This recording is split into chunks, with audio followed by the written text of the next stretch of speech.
सबे जानता साहबाद में तो आरा बक्सर भभुआ कैमूर सब आ जाला। भारत में के जिला आरा के सब चीज भाई आरा के जोड़ा भाई और ओहू में जोकहरी गांव में आइल मिल जा। हां भाई तो ई जाके थोड़ा सा बढ़िया कुछ ना सुने मतलब ऐसे बुझाई जाए। साहबाद में पानी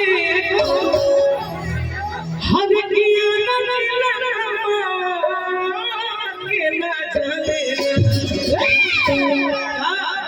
बाबू अच्छा की बाबू कुंवर सिंह के नाम बाबा के न जाने की बाबू कुंवर सिंह के नाम बाबा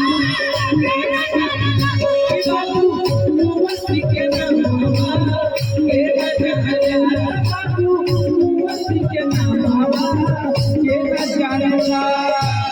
बहुत बहुत पुरस्कार देते भाई और हमारे बड़े भाई की तरफ से पुरस्कार है, हार्दिक अभिनंदन। ये पैसा ना आपके प्यार है और ये केहू कलाकार शायद पैसा पे नहीं खे सब भावे में।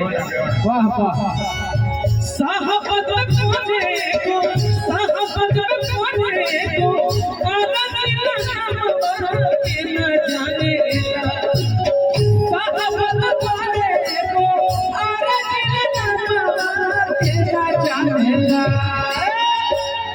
हम इहो कह सकत नहीं कि साहबाद में पड़े गो हर किया के न जाने के कि भैया पवन सिंह के नाम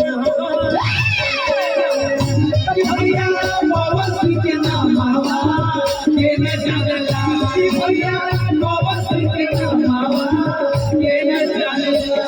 दिल भर के लिए दिलदार है दुश्मन के लिए तलवार है मैदान में अगर हम कट जाए मुश्किल है कि पीछे हट जाए।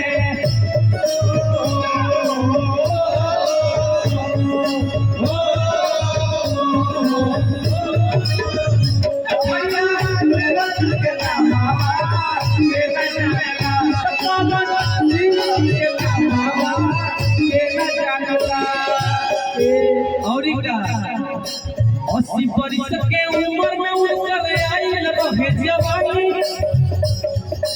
अंग्रेज पसेर के जैसन टूटले सीना तानी टूटले सीना तानी हो टूटले सीना तानी टूटले सीना तानी हो टूटले सीना तानी। अस्सी बरिस के उम्र में उतर आइल रहे जवानी अंग्रेज पसेर के जैसन टूटले सीना तानी हो टूटले सीना तानी टूटले सीना तानी हो टूटले सीना तानी।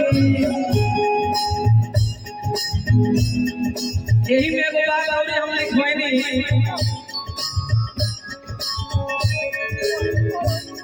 का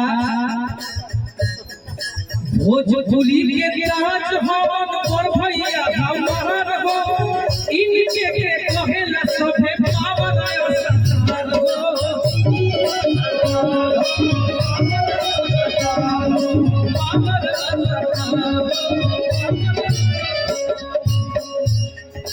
भोजपुरी के राज भवन पर भैया हमार हो इनके के कहेला सभे पावन संसार हो।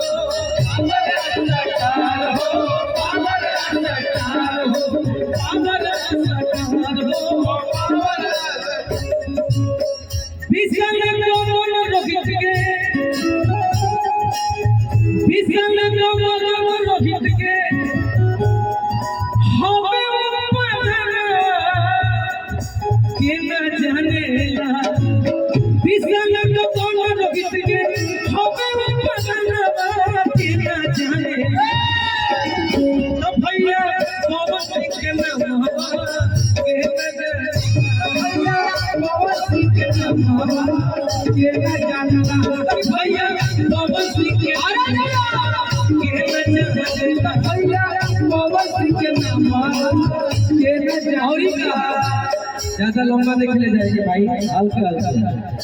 भारत माई के कोख से को भइले ऐसन बेटा झुक झुक कर पीतल सब सभे नाम लेता सभे नाम लेता हो सभे नाम लेता सभे नाम लेता सभे नाम लेता भारत माई के कोख से को भइले ऐसन बेटा झुक झुक कर पीतल सब सभे नाम सभे नाम लेता हो सभे नाम लेता सभे नाम लेता हो सभे नाम विसंग कोन होगे आज कोन के ना जाने